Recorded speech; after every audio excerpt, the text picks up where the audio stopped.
Друзі, вітаю! Сьогодні готую смачні капустяні стейки. Це запечена капуста з м'ясом та сиром. Одним словом, корисна та смачна їжа.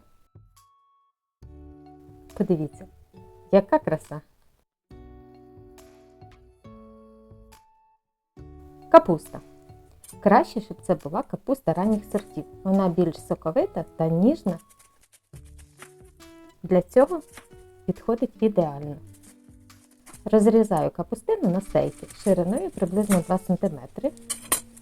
Ось так. Викладаю на деко, яке застелила пергаментом. Кожний капустяний стейк солю за смаком. Та трохи для пікантності чорного меленого. Далі стейки можна змастити, наприклад, олією або ж майонезом чи кетчупом.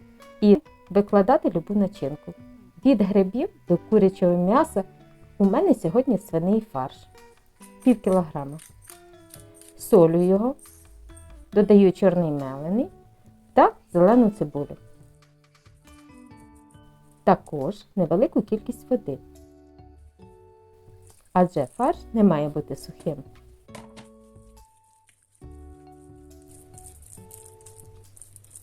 Далі на кожен стейк викладаю по 1 столовій ложці зверху такого фаршу смачного.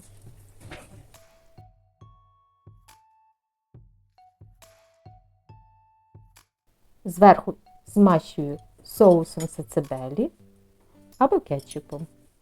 Можна замінити свіжими помідорами.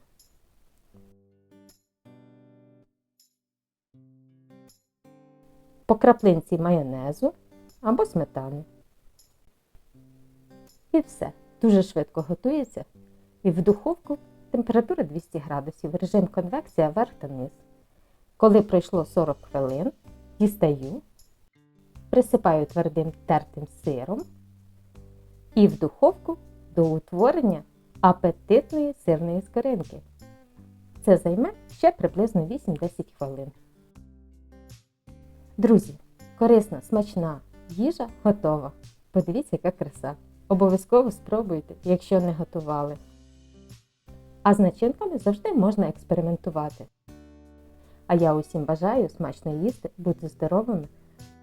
Усім пока! До нових цікавих відео!